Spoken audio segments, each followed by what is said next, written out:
এটা আমাকে অনেক কামাই করে দিচ্ছে স্যার। 1,60,000 টাকা কিনছিলাম, এখন আমার পালে 9 বিয়ান রানিং চলতেছে। আমাদের দেখে দেখে আরো মেলা মানুষ গরু কিনতেছে স্যার, কিনে পালতেছে। আমি চড়া মাঠে কাজ করতাম, মাঠে কাজ করে আমার সলপাল নিয়ে খুব কষ্ট দিন গেছে স্যার। খুব কষ্ট করে একটা গরু স্যার, একটা গরু কিনছিলাম কিস্তির উপর টাকা তুলে। তারপরে আলহামদুলিল্লাহ বাচ্চা বেঁচে আমি কিস্তি পরিশোধ করে ধীরে ধীরে আমার ফার্মে গরু ছিল 18টা স্যার। 18টার মধ্যে মনে করেন 10টা গরু আমি বিক্রি করে দিছি, 9টা বিক্রি করে দিছি, একটা কোরবানি দিছি, একটা গরু কোরবানি দিছি, আর 8টা বিক্রি করে আমার লিয়ার মুরগি খামার করছে। আসসালামু আলাইকুম দর্শক, আমরা এসেছি সিরাজগঞ্জ জেলার কাজীপুর উপজেলার কবিহার গ্রামে। এখানে আমরা কথা বলবো মোহাম্মদ রতন মিয়া ভাইয়ের সাথে।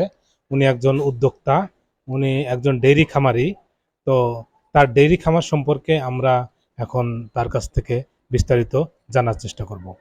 তাহলে রতন ভাই, আপনার খামারে গরু আছে কয়টা? আমাদের খামারে গরু আছে 8টা স্যার। আচ্ছা, টোটাল গরু মিলে 8টা, অর্থাৎ গাভী, বকনা, বাছুর সব মিলে 8টা গরু। 8টা গরুর মধ্যে গাভী আছে কয়টা এবং বাছুর আছে কয়টা? গাভী আছে 4টা এবং বাচ্চা আছে 4টা স্যার। আচ্ছা, গাভী আছে 4টা এবং বাচ্চা 4টা। বাচ্চাগুলোর বয়স কেমন?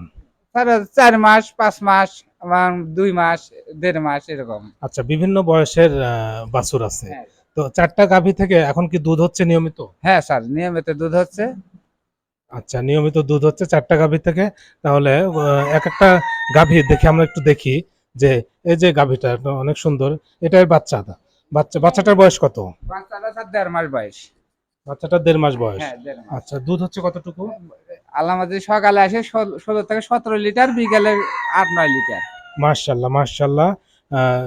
সকালে 16 থেকে 17 লিটার দুধ আসে, আর বিকেলে 8 থেকে 9 লিটার। বিকালে 8 থেকে 9 লিটার দুধ আসে। দর্শক দেখছেন যে এই যে দুধের উৎপাদন কিন্তু অনেক ভালো।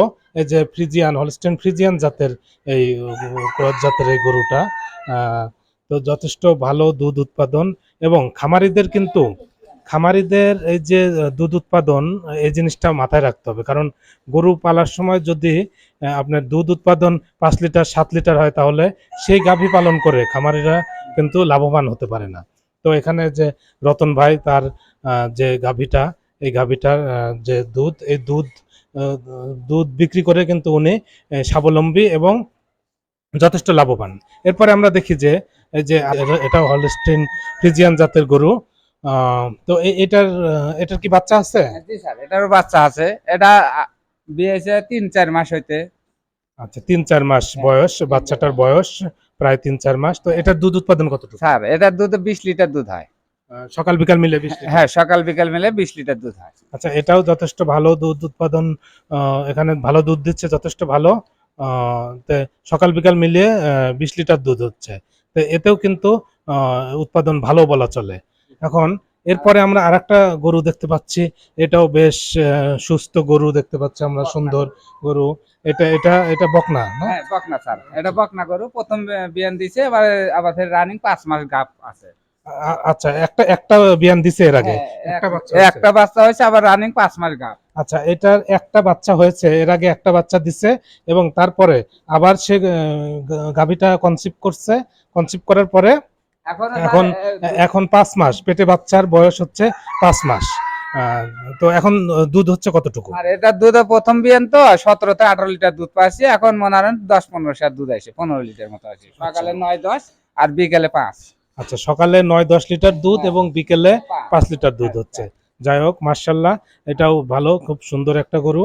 তো আমরা এরপরে দেখি যে আরেকটা গরু দেখতে পাচ্ছি। এই যে এটা কি বাচ্চা আছে? হ্যাঁ, এটা স্যার বাচ্চা আছে। এটা বাচ্চা আছে, আলহামদুলিল্লাহ। এটা আমাকে অনেক কামাই করে দিচ্ছে স্যার। 1,60,000 টাকা কিনছিলাম, এখন আমার পালে 9 বিয়ান রানিং চলতেছে। মাশাআল্লাহ মাশাআল্লাহ। 9 বিয়ান রানিং চলতেছে, আবার ফের 7 মাস গাব, বুঝছেন? 9টা বাচ্চা দিচ্ছে। হ্যাঁ, 9 বাচ্চা দিচ্ছে, তারপর আবার 7 মাস হলে ভরণ পাইছে। দেখেন দর্শক, এখানে কত দিয়ে কিনছিলেন এটা? 1,60,000 টাকা দিয়ে গরু কেনার পরে তারপরে 9টা বাচ্চা দিছে। 26 লিটার দুধ হয় আলহামদুলিল্লাহ, 26 লিটার দুধ হচ্ছে। দর্শক দেখেন, একটা ডেইরি খামার করে যে উনি কতটা সন্তুষ্ট, এবং তার অর্থনৈতিক অবস্থা পরিবর্তনের জন্য একটা ডেইরি খামার যথেষ্ট। হ্যাঁ জি স্যার, আমি অনেক কিছু করছি স্যার। মনে করেন আমি আমার সলপাল বগুড়া বাইরে পরে বা আমার পুরো সংসার নির্ভর করে গরুর উপর স্যার। মানে আমার অন্য কোনো ইনকাম নাই, এই গরুর থেকে আমার যা ইনকাম হয় তাতে আমি চলি। বরং এর পাশে আমি গরু দিয়ে আমি 14-15 লক্ষ টাকা লিয়ার মুরগির খামার করছি স্যার। 15 লক্ষ টাকা লিয়ার মুরগির খামার করছি আলহামদুলিল্লাহ। দর্শক, এই যে এখানে একটা দেখেন, উনি গরুর খামার থেকে এই যে একটা গরু দিয়ে শুরু করছিলেন, হ্যাঁ, একটা তারপরে গরু। এই যে গরুর খামারটা বড় হয়েছে, এতগুলো গরু হয়েছে এবং দুধ উৎপাদন হচ্ছে। এই ইয়ে থেকে উনি তার সন্তানদের পড়াশোনা করিয়েছেন এবং তার পাশাপাশি উনি তার এখান থেকে যে লাভটা হয়েছে সেটা দিয়ে আবার আর একটা লেয়ার মুরগির খামার করছে। তো এই লেয়ার মুরগির খামার সম্পর্কে আমরা একটু ওনার থেকে জেনে নিই। হ্যাঁ স্যার, আলহামদুলিল্লাহ আমি লেয়ার মুরগি বিগত আজ 5-6 মাস হলি তো করছি স্যার। আমার মুরগি এই মাত্র কিছু কিছু করে ডিম আসতেছে স্যার। আমি এতদিন পরে তার পিছিয়ে খালি খরচাই করলাম স্যার। এখন একটু হয়তো সাফল্যের মুখ দেখতে পারবো ওর থেকে। এই কয়টা জন্য মুরগি আছে? মুরগি আছে 1050টা স্যার। 1050টা হ্যাঁ, মুরগি। 1050। ডিম শুরু হয়েছে হ্যাঁ, দেওয়া? ডিম কিছু কিছু আসতেছে স্যার, আচ্ছা কিছু কিছু আসতেছে স্যার। আচ্ছা। দর্শক, 1050টা লেয়ার মুরগির খামারও উনি করেছেন। তো উনি উত্তরোত্তর মানে উন্নতি করেই যাচ্ছেন এবং আমরা চাই এভাবে আমাদের খামারিরা, আমাদের উদ্যোক্তারা স্বাবলম্বী হোক এবং তাদের অর্থনৈতিকভাবে উন্নয়ন করুক এবং দেশের অর্থনীতিতে বড় রকমের অবদান রাখুক, এটাই আমাদের প্রত্যাশা। তো আমরা দেখি একটু উনি গরুকে কি কি খাবার খাওয়াচ্ছেন। স্যার আমি ঘাস ঘাস খাওয়াচ্ছি।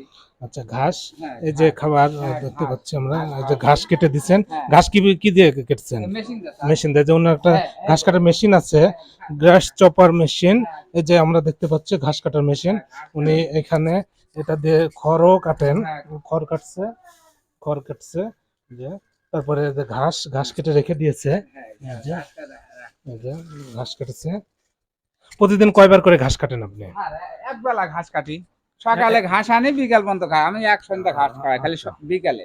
আচ্ছা, ঘাস খেতেও দিচ্ছেন, আমরা দেখছি খেতেও দিচ্ছেন। এই যে ঘাসগুলো গরু খাচ্ছে, ঘাস খাচ্ছে। হ্যাঁ, আচ্ছা। এরপরে এই যে এখানে ঘাস খাওয়াচ্ছেন, আর এখানে কি? এটা এখানে পানি, খায়, পানি। খায়, আচ্ছা, খায়। এটা একটা গুরুত্বপূর্ণ পয়েন্ট যে এই যে এখানে থাকবে খাবার, খাবারের পাত্র, আর এটা হচ্ছে পানির পাত্র। তো খাবারের পাত্রে ঘাস বা দানাদার খাবার দেওয়া হয় এবং পানির পাত্রে সবসময় পানি থাকবে। এই পানিটা সবসময় রাখতে হবে হ্যাঁ, সবসময় যাতে রাখে। এই যে এখন গরু তার পরিষ্কার প্রয়োজন করছি। অনুযায়ী পানি হ্যাঁ, দিতে পারে। এখন এই যে পরিষ্কার করা হয়েছে, এরপরে পরিষ্কার পানি করে দিয়ে দেওয়া হবে, মানে ফ্রেশ পানি। আর দানাদার খাবার তো খাওয়ান? হ্যাঁ স্যার, দানাদার খাবার খাই, ভুসি আচ্ছা, খাওয়াই, দানাদার ফিড খাবার আমরা একটু দেখি। এই যে খাওয়াই। এই আমি যে স্যার বস্তা খাবার খাই। আচ্ছা, ফিড খাওয়াচ্ছেন। হ্যাঁ, ফিড। হ্যাঁ, এই যে, আচ্ছা, ফিড খাওয়াচ্ছে। আচ্ছা, আর অন্য কোনো ভুসি ভুসি হ্যাঁ, খাওয়ানোর গমের সাথে? ভুসি, এই যে গমের ভুসি খাওয়াচ্ছে। হ্যাঁ, গমের ভুসি, এই যে আমরা দেখতে পাচ্ছি গমের ভুসি। গমের ভুসি। আচ্ছা, দানাদার খাবার এবং আঁশ জাতীয় খাবারের সংমিশ্রণে তৈরি হয় একটি সুষম খাবার। তো সুষম খাবার মেনটেন করতে পারলে গরুর দুধের উৎপাদন যথেষ্ট হ্যাঁ, বজায় রাখা সম্ভব এবং দুধের উৎপাদন বৃদ্ধি পায়। হ্যাঁ। আর তো বাচ্চাগুলো স্যার আমরা একটু আলহামদুলিল্লাহ দেন, বাচ্চাগুলা বাচ্চাগুলো একটু খুব ভালো। দেখাই, দর্শক বাচ্চাগুলা দেখাই আপনাদের। একটা বকনা বাছুর, একটা বকনা বাছুর আগামী দিনের গাভী। তো বকনা বাছুরকে যদি সঠিকভাবে পরিচর্যা করা যায় তাহলে আমরা গাভীর থেকে হ্যাঁ, যথেষ্ট সর্বোচ্চ উৎপাদন আমরা হ্যাঁ, আশা করতে পারি। জি স্যার। আমি এই দুটো বাচ্চা মনে করেন যে আমি রেখে দিছি স্যার। এই যে দুটো বাচ্চা আমি বিক্রি করবো না, এটা আমি মনে করেন আমি গাভী বানাবো। কেনা গরু স্যার ভালো হয় না, পালের গরু আমি যা জন্ম আছি, এই যে ওটা আমার পালের, আর একটা আছে পালের গাভী। এগুলোর উৎপাদন বেশি হয়। মানে ব্যাপারী গরু কথা তো সঠিক হয় না স্যার।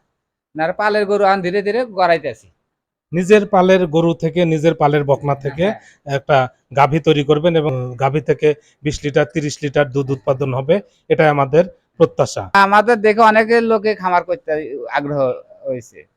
মানে আমাদের দেখে দেখে আরো মেলা মানুষ গরু কিনতেছে স্যার, কিনে পালতেছে। ধন্যবাদ। আহ, তাহলে আপনার এই গরুর খামার শুরু করার আগে অর্থনৈতিক অবস্থা স্যার খুব এবং জটিল গরু ছিল। খামার এ পর্যায়ে এসে আপনার কি অবস্থা, আপনি স্যার, নিজের আগে মুখে একটু শুনুন। আমি খামার করার আগে আমি খুব কষ্ট ছিল স্যার। আমি মাঠে কাজ করতাম, মাঠে কাজ করে আমার সলপাল নিয়ে খুব কষ্ট দিন গেছে স্যার। খুব কষ্ট করে একটা গরু স্যার, একটা গরু কিনছিলাম কিস্তির উপর টাকা তুলে। তারপরে আলহামদুলিল্লাহ ওই বাচ্চা বেঁচে আমি কিস্তি টিস্তি পরিশোধ করে ধীরে ধীরে আমার ফার্মে গরু ছিল 18টা স্যার। 18টার মধ্যে মনে করেন 10টা গরু আমি বিক্রি করে দিছি, না 9টা বিক্রি করে দিছি, একটা কোরবানি দিছি। একটা গরু কোরবানি দিছি আর 8টা বিক্রি করে আমার লেয়ার মুরগি খামার করছে। এমন আমার ছেলে একটা বগুড়া পলিটেকনিক্যালে পড়ে স্যার, আর একটা ক্লাস 8-এ পড়ে আমার মেয়েটা আদর্শ পড়ে। আমার এই সর্বদিকের খরচা আল্লাহ মধ্যে আমার গরু খামার থেকে আসে স্যার। সর্বাধিক খরচা আমার সংসারের খরচা, সলপালের কারেন্ট বিল সব খরচা ইউটি জেড আমার এই খামারেতে আইসে স্যার। আচ্ছা, আমরা যে অনেকে তরুণ প্রজন্ম চাকরির পিছনে ছুটছি, তো আপনার কি মনে হয় এই যে চাকরির পিছনে না ছুটে যদি এভাবে সায়েন্টিফিক ওয়েতে খামার করে এই যে মানে অধিক উৎপাদনশীল জাতের গরু পালন করে এটা দিয়ে তো অর্থনৈতিক অবস্থা ভালো করা সম্ভব? হ্যাঁ জি স্যার, সম্ভব, কিন্তু এগুলো এখন মনে করেন অনেক পরিশ্রমী কাজ, এখন অনেকে করতে পারে না স্যার। এটা এত কোন কাজের কোনো নাই, অগ্রগতি নাই, মানে এটা ঝড় নাই, বৃষ্টি নাই, ঋণ নাই, সালাদ নাই, আর পিছে সারাক্ষণ পরিশ্রম দিতে হবে। সকাল বিকাল দুধ বাজারে, ঝড় হোক বৃষ্টি হোক, সকাল বিকাল দুধ বাজারে হোটেলে বিক্রি করতে হবে। এখন ধরেন একটু একখানে মনে চাইলে এখানে যাইতে পারি না স্যার, এগুলো সম্পত্তি যাওয়া যায় না। পরিশ্রম করতে হবে, হ্যাঁ, আমাদের যে পরিশ্রম কোনো করতে কাজে হয়। পরিশ্রম করতে হবে। পরিশ্রম করতে হবে। অনেকে আর পরিশ্রম দেখলে কবে যে না আমরা পারবো না স্যার, কিন্তু গড় সাহস করা যায় না। না, বাড়িতে ফ্যামিলি দুটো লোক থাকুক স্যার, স্বামী স্ত্রী যাই হোক, উভয়েরই সহযোগিতা করতে হবে স্যার, একা তো সম্ভব না স্যার। ঠিক, পরিশ্রম ছাড়া আসলে সফলতা কোনোভাবে সম্ভব না। স্যার আমি একা তো আর সামাল দিতে পারবো না, আমার ছেলের মার সাথে সহযোগিতা করে দেখেই আমার এত দেওয়া সম্ভব। কারণ আমি যে বাজারে দুধ বিক্রি করতে যাই, সকালে হোটেলে দুধ দিতে যাই, আমার এই 8টা গরু আমার ছেলের মাই দেখাশোনা করে স্যার। লিয়ার মুরগি খামারও দেখাশোনা করে, আমিও দেখাশোনা করি, আবার ঘাস আনা লাগে, মেলা পরিশ্রম স্যার। আচ্ছা, আমরা লেয়ার মুরগি সম্পর্কে আরেকটা প্রতিবেদন তৈরি করব, আরেকদিন হয়তো আমরা লেয়ার মুরগির খামারে যাব। এই রতন ভাইয়ের খামার দেখে আমাদের নতুন উদ্যোক্তারা আগ্রহী হবেন এবং তারাও খামার করে স্বাবলম্বী হবেন এবং নতুন কর্মসংস্থান তৈরি করবেন। এই প্রত্যাশায় আমরা আজকে এখানে শেষ করছি। ধন্যবাদ।